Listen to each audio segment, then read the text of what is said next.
This is absolutely bizarre for a number of reasons.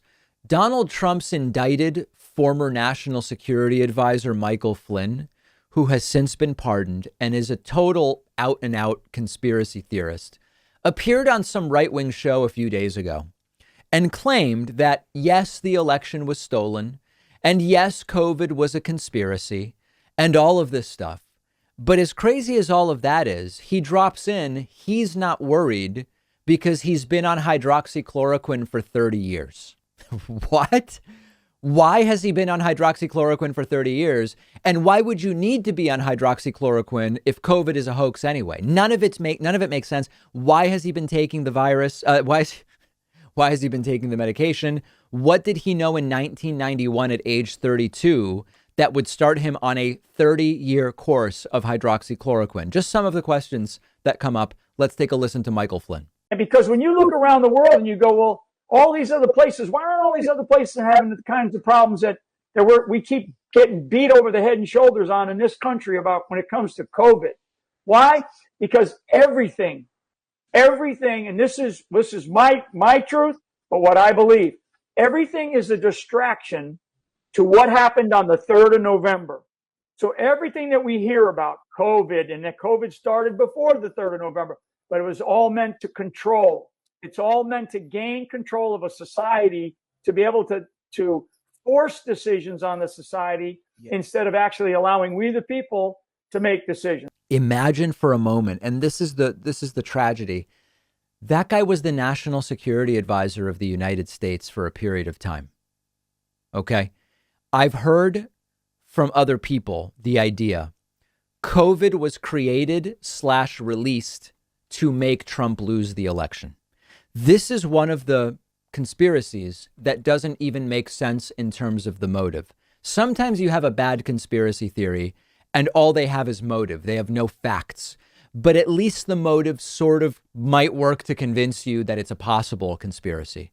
COVID was created to make Trump lose the American election doesn't even pass the sniff test because there's no guarantee that COVID would make a world leader up for re-election lose if they handled the virus correctly. Never mind that we've had 600,000 official deaths.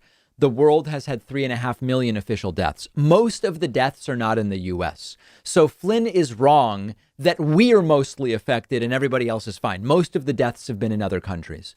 Second, if you handle COVID well, you get yourself reelected. Look at New Zealand, where Jacinda Ardern handled the virus beautifully, easily got reelected, and New Zealand was able to reopen much earlier than the United States. So to assume Trump loses because of COVID is sort of silly unless you assume Trump would mishandle it, which isn't as crazy, but it still goes against the idea of what Michael Flynn is saying.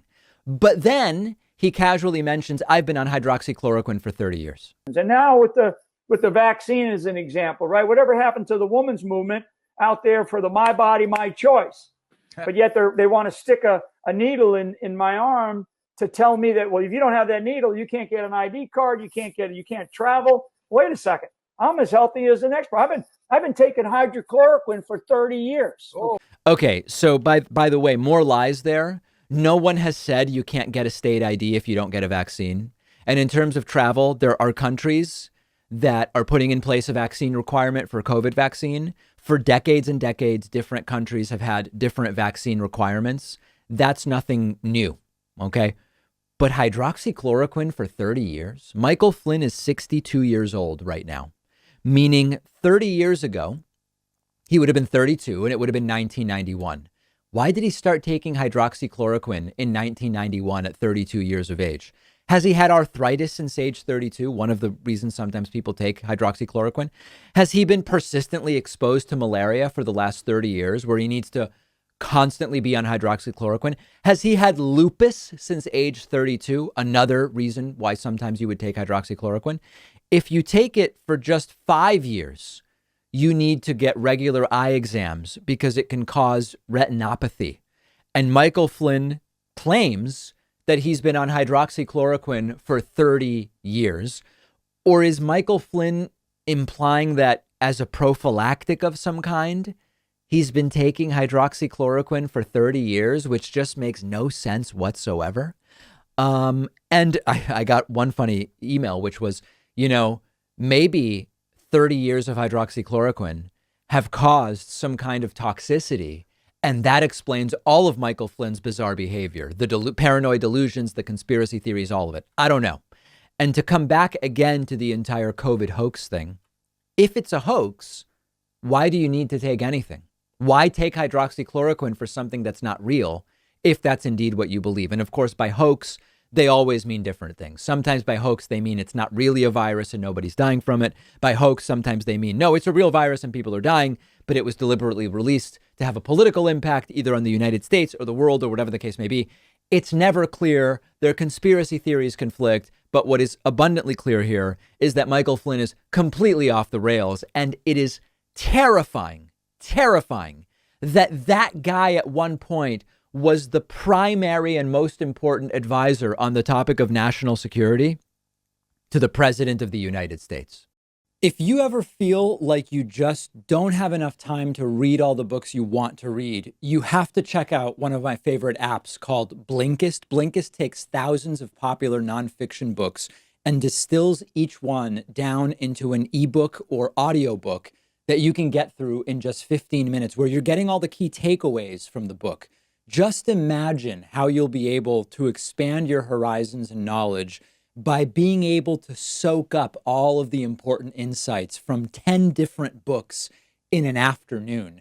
Obviously, it's perfect for exposing yourself to a new book you otherwise wouldn't have time for, or you can use it to revisit a book you've already read, or use it to preview a book before you buy the full version and read it. I recently read A Brief History of Time, of course, by the great Stephen Hawking. This is a book that I have been aware of for so long, and other things got in the way, and it was fantastic to check it out on Blinkist. Blinkist has books on politics, philosophy, science. They have 27 different nonfiction categories, and a subscription is only about $8 a month, and you get the entire library. But you can try it totally free and get 25% off a subscription when you go to Blinkist.com/Pakman. I've put the link right underneath this video.